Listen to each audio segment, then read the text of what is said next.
Eto na, makakausap po natin mga kapuso ang National Manager ng Federation of Free Farmers, si Ginoong Raul Montemayor. Sir Raul, kumusta ka na? Magandang umaga muli sa iyo. Si Orly Trinidad dito sa DCWB. Sir Raul. Yes, Orly. Good morning po at good morning sa lahat ng nakikinig. Pasensya ka na at inistorbo kita ng maaga-aga dahil Okay. marami tayong mga natatanggap na mga balita na wala talagang mangyayari at apektado ang ating food production dahil palaki ng palaki ang pinsala po nitong El Nino. Ano bang estado ngayon at kakayanin pa buho ba nating masuplayan o matugunan yung pangangailangan ng ating mga kababayan hanggang sa susunod na buwan ng Hunyo at Hulyo, Sir Raul? Well, pagbigas yung usapan natin, no? Kahit wala kasing El Nino, talagang kapos yung supply natin. Kaya nag-i-import tayo na sapat lang. Nagkaangkat, no? So, itong pinsala ng El Nino, medyo mapapalala yung sitwasyon dahil yung dating kulang ay medyo lalaki yung kakulangan natin. Pero nandyan naman yung importation, patuloy naman siyang pumapasok at depende na lang kung yung private sector ay willing sila na magpapasok ng bigas kahit medyo mahal. Mhm. Sa iba pa ho, halimbawa po ay gulay, pati yung ano na rin siguro, yung ating mga poultry farm production, ini-expect ba natin na talagang maapektuhan yan at magkakaroon ng kakulangan ng supply sa darating na mga buwan, Sir Raul?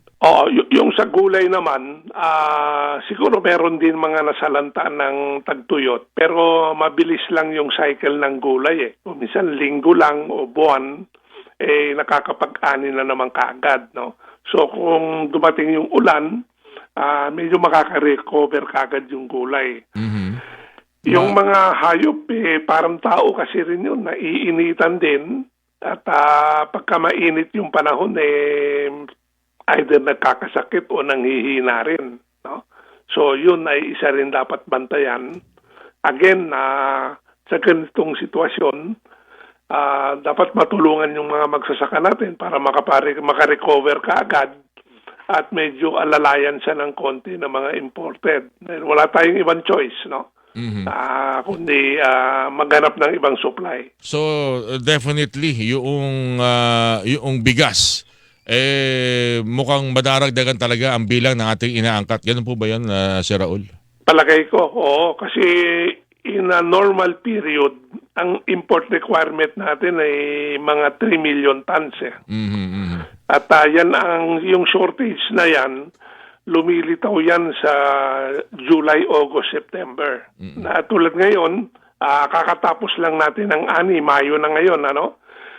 Normally, Mayo, darating yung ulan, magtatanim yung mga magsasaka natin. At mag-aani yan ng mga end of September, October, November. So merong apektado na 'yon. Malaking bilang nun, apektado na. Opo. Dahil mukhang hanggang ngayon pahirapan at maraming ang palaya ngayon yata. Pag tinignan mo, parang hindi lang mukhang disyerto, mukhang EDSA na. Talagang napakatigas tanong kanilang taniman. Opo. Pati yung tinanim bago niyan, yung tinanim nung January, February, may mga portion doon na tinamaan ng drought. Yun yung sinasabi ng Department of Agriculture na siguro umabot na ng 6 billion. Mm. Yun yung inaani ngayon. Naku. Iba pa itong itatanim pa. Okay. So nangangahulugan na yung ating rice production, malaking porsyento ang nawala. Mga ilan ho ito sa inyong tansya, Sir Raul? Well, sa estimate ng DA, maliit pa lang. Although malaki yung 6 billion, baka wala pang 1% yan . Kaya, Ganun ba? opo, sa laki po ng inaani natin, ang total production sa ating isang taon ay almost 20 billion kilos. Mhm. Kilos pa lang yun, ano? So, ang total value niyan mga 20 billion times, lagay mo na sa 30 pesos per kilo. Aha. Mga 6 trillion. Wow. Malaki Malaki siya. pala. Bigas pa lang itong pinag-uusapan natin? O lahat na ho ito? Bigas pa lang po yan. Paano pa yung mga apektado na hindi nakapagtanim ng walang maaning o walang makuhang talong, sitaw, Hindi ko lang alam kung ang mga highland vegetables ay apektado, wag naman sana. Pero yung pinagkukunan ng mga regular na pangsahog sa dinengding at sa sinigang, mukhang nahihirapan na ngayon Sir Raul. Oo, although kung pupunta ka naman sa palengke, meron pa naman Meron pa supply. naman, oo. Oo. Ang kwan lang natin, kasi sabi ko, yung sa mga gulay naman, medyo maikli yung production period niyan eh. So kung tamaan man yung tanim, basta meron Madali makabalik. Oo. So hopefully sa pagdating sa gulay, hindi masyadong magtagal yung epekto. Okay. I think it's more yung mga tanim tulad ng palay, mais, at iba pang mga crops na medyo pang matagalan yung pagtatanim. Sana naman wag humantong na wala na nga tayong mabili. Tapos pagdating ng mga imported, umaasa tayong mura, mas mahal na ibebenta. Wag naman sana ganun, Sir Raul. Kasi pag pinag-uusapan ng importation, supposed to be yan ang panlaban natin dahil marami tayong, sabi nyo nga pagbigas, malaki ang pagkukulang natin dahil marami mga Pilipinong malakas kumain talaga ng kanin. May mga imported at isa sa mga dahilan para yan ay maisagawa maibenta ito ng mura at hindi masyadong mahal ang bigas, pero taliwas minsan na nangyayari lalo sa mga ganitong panahon, Sir Raul. Pagdating ng mga imported, asahan mo mas taas pang hataw ang presyo. Wag naman sanang ganun. Well, depende rin kasi sa takbo ng presyo sa international. Yung nga lang kung mahal ang benta. Yung ibang bansa tinamaan din ng El Nino, kaya tulad nga nung balita sa India, bagamat marami silang surplus, nangangamba sila na baka pati sila kulangin. Kaya hinarang nila yung kanilang pagpapaluwas ng bigas. Naapektuhan ngayon tayo na medyo palaasa sa importation. Okay. Kaya yun ang mga dapat paghandaan ng ating gobyerno. Ito kasi mga nag-design ng rice tariffication law. Akala nila na basta buksan mo yung merkado sa importation, ayos na ang lahat. Buti binanggit nyo yan kasi pinag-uusapan na ho ngayon sa Kamara. I think nakalimutan ang pala ng kongresista, mukhang isusulong na nila yung pagriripaso ng rice tariffication law. And definitely isa sa tututukan dito ay yung pagbabalik ng kapangyarihan sa NFA na bumili at magbenta ng bigas dahil hindi na ho nakatulong ang rice tariffication law para maibalik o magkaroon tayo ng murang bigas, nagkakamahalan pa. Ang nakalulungkot lang, yung ilang mga nagpanukala nito, Sir Raul, kahit matagal na tayo nagkakausap na dalawa, lagi binabanggit wala naman ako naririnig na maganda, masama yan.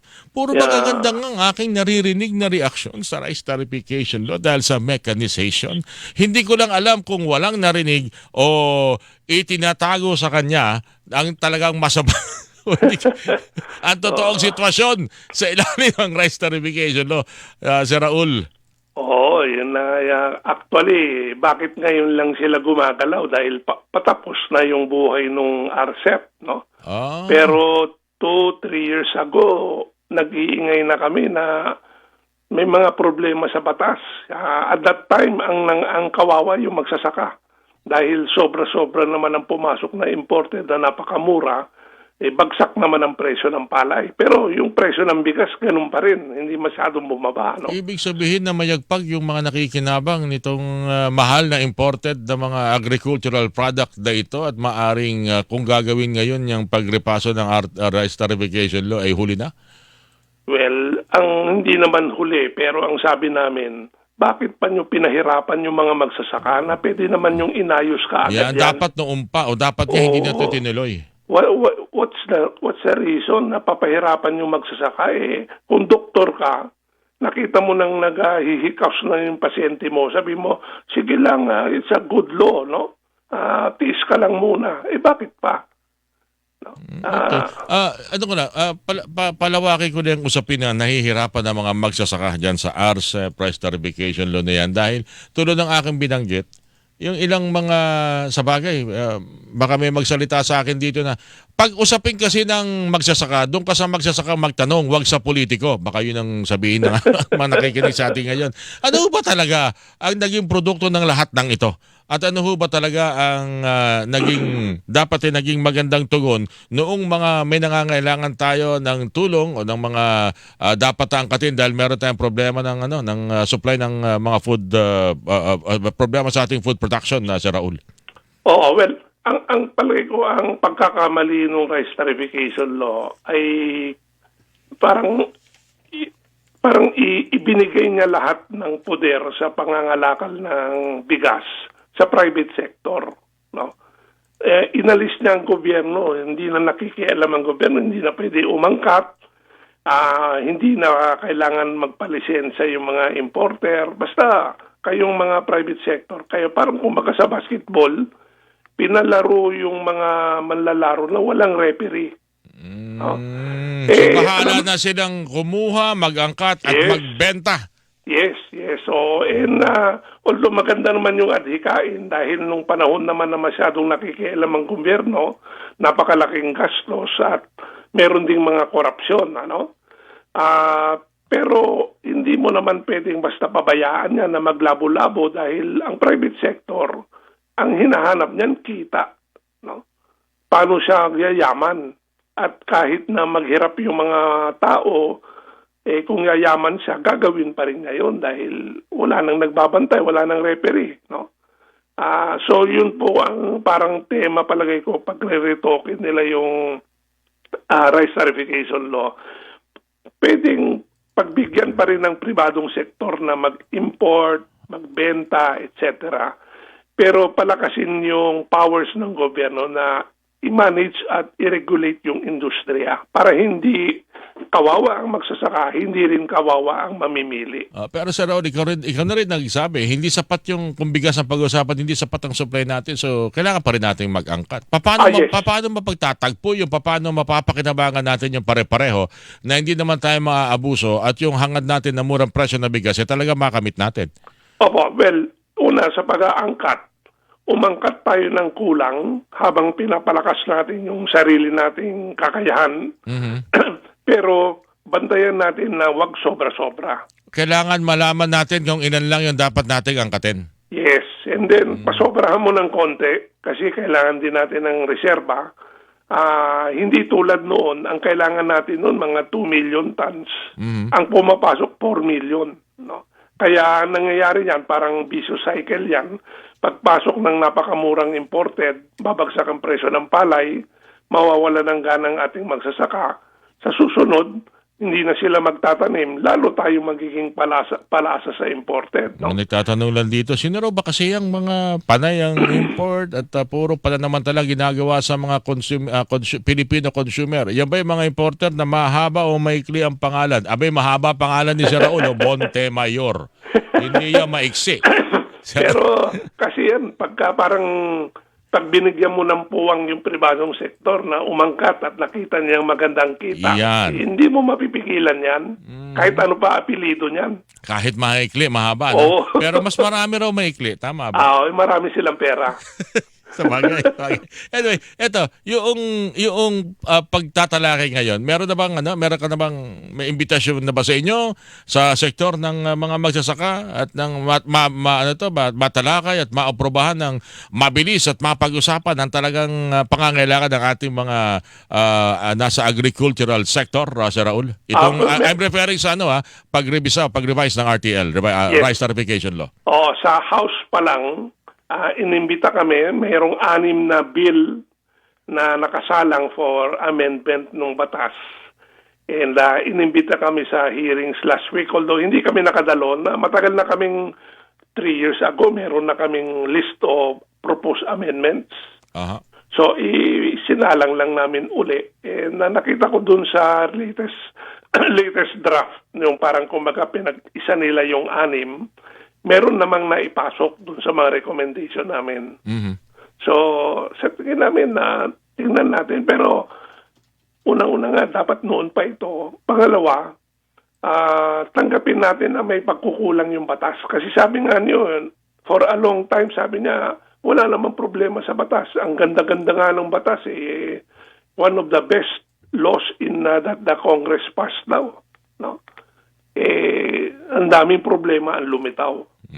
Hindi ko lang alam kung yun dahil sa mahirap kasi pag magsasabi ka ng meron doon tayong problema, baka pag yung sabihan mo sugurin ka Oo nga. And then sasabihin, ang hirap pa naman sinusugod ka tapos hindi ka naman makaganti. oo, tapos sasabihin nila, ang problema yung implementation.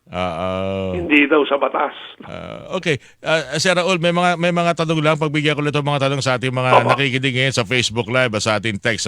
So magkano anong magiging presyuhan sa darating na mga araw hanggang matapos itong problema natin ng El Nino sa bigas at sa mga gulay na rin? Ano ang projection niyo? Ano sa tingin niyo, Sir Raul?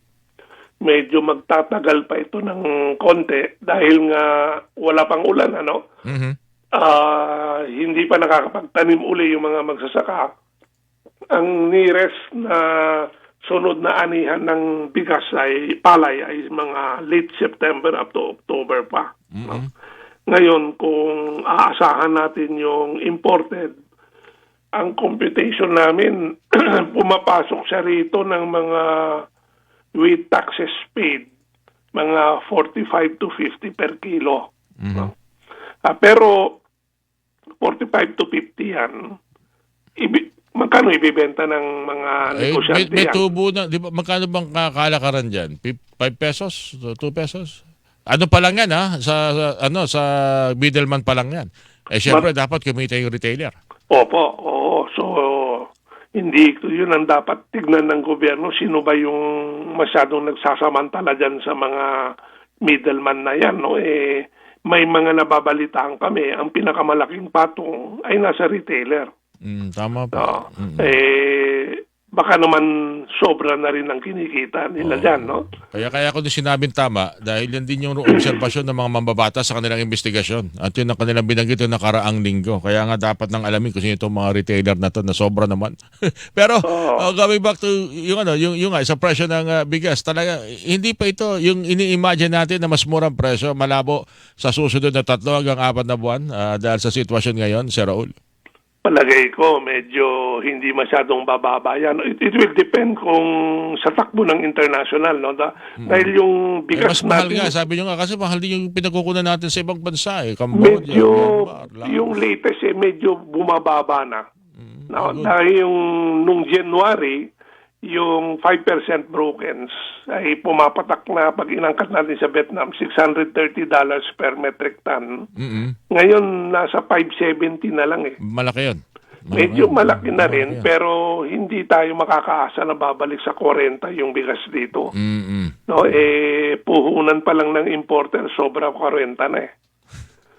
Alam mo, habang nag-uusap tayo, Sir Raul, hindi lang pala talaga tayo dapat magtipid sa tubig, sa kuryente, magtipid din tayo sa bigas. Oo, actually matagal na namin sinasabi rin yun eh, dahil kung minsan yung gobyerno siguro ayaw din nila magpanik yung tao, sasabihin nila, okay, mag-alala, sapat yung bigas natin, no?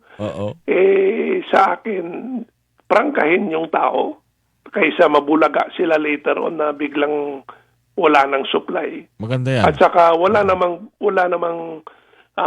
masama kung magtipid. Kahit sobra, magtipid pa rin. Ilocano kasi ako eh. Oo nga, agree. Mahirap kasi yung hindi tayo magsasabi ng mga bagay na maaring ikapanik ng ating mga kababayan na mas malaking problema kung di natin gagawin yun. Mas okay nga sabi nila, it's better to err on the right side. Tsaka hindi lang yung supply ang tinitipid natin, pati yung pera natin. Nasasayang lang sa sobrang saing. Ay, narigat nga agpaiso, Manong. Hirap yan, lalo na kung hahayaan pa natin hindi tayo mag-aksaya. Anyway, yung isa pang tanong dito, yung sa karne naman daw pag-usapan natin. Hindi ko na alam, ano bang inyong monitoring po dito, Sir Raul? Parang normal naman ang supply, pero yung karne, nakakapagtaka yun yung storya dyan. Binawasan nila yung taripa ng karne. Pero mahal na presyo. Mahal. Ang sabi sa akin ng mga nasa industriya, yung imported, bayaran yung tariff, mga 150 pesos lang per kilo ang bagsak niyan sa atin. Bayad na po yung buwis, ano?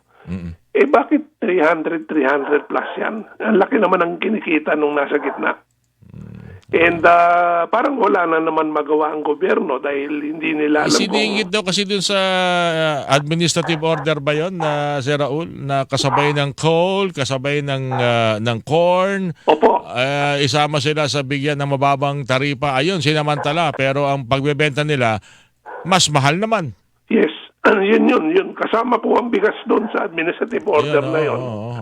Na supposed to be, pag binabaan mo yung... Anong balita doon? Nagtataka ako, ganun sila kalakas para maisingit yung karne sa pipirmahan ng Pangulo na mas mababang taripa. Talagang antindi nun si Raul. Sabi, tapos nakalusot pa hanggang ngayong administration. Actually, ang may pakana na yan, yung mismong economic managers natin. Ayun. Kasi ang theory nila, babaan mo yung tarif, di siyempre magmumura daw yung babayaran ng importer, bababa ang presyo ng karne. So hayaan na natin na magtrabaho ang BIR o ang custom kung talagang yan ay mabebenta ng mura, ayun, wala hindi na rin nabantayan.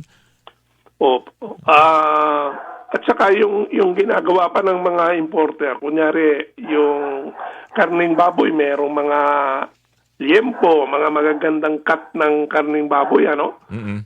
Ang ginagawa nila, pagpasok dito, dinideclare nilang laman loob. Kasi mas mababa pa lalo ang tarifa nun. Tama. So, ang mga pansahog yun eh. Matagal nang ginagawa yan bago pa sila magbaba ng tarifa. Yan na yung kalakaran dyan sa pagkaangkat ng mga karne. Magugulat ka, no? Laman loob. Pero patingin mo, wow, sirloin. Sirloin, oo. Misdeclaration. Ay, nako.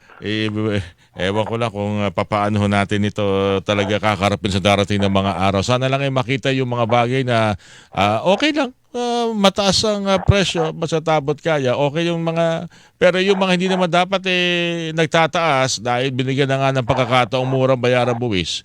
Wag naman sana nilang ihataw pa yung presyo. Oo nga. And then ngayon, meron pang bagong inisyu na administrative order na pabilisin yung paglalabas ng mga imported sa pier. Huwag masyadong pahirapan. Sabi namin, hindi naman mahirap. No? Kung magbigay ka ng lagay dyan, isang araw, baka labas na yung kargamento mo eh. No? At saka, paano mo papalusutin yan? Ang dami na ngang nakakalusot, mas maraming lulusot. At walang kasiguruhan na pag pinabilis mo yung labas sa pier, magmumura ang pagkain. Wala rin. Anyway, Sir Raul, marami pa sana ako gustong isalang sa ating paksa. Siguro, uulitin natin ito at patuloy natin babantay ng presyo ng mga pangunahing mga pangangailangan natin, lalo na ang bigas sa darating ng mga araw. At lalo natin sigurong titingnan ng development dito sa mga nagpaplanong bigyan ulit ng kapangyarihan ng NFA na bumili at magbenta. At i-revise na ho itong rice tarification law. Para maipakita rin natin sa ilang mga opisyal ng gobyerno na nagsasabing wala ako nakikitang masama dito. Para makita talaga nila kung ano totoong sitwasyon. Opo. Salamat sa opportunity na makipagkapanayam. Salamat. Thank you po. National Manager po ng Federation of Free Farmers Cooperative. Sabi na sa inyo mga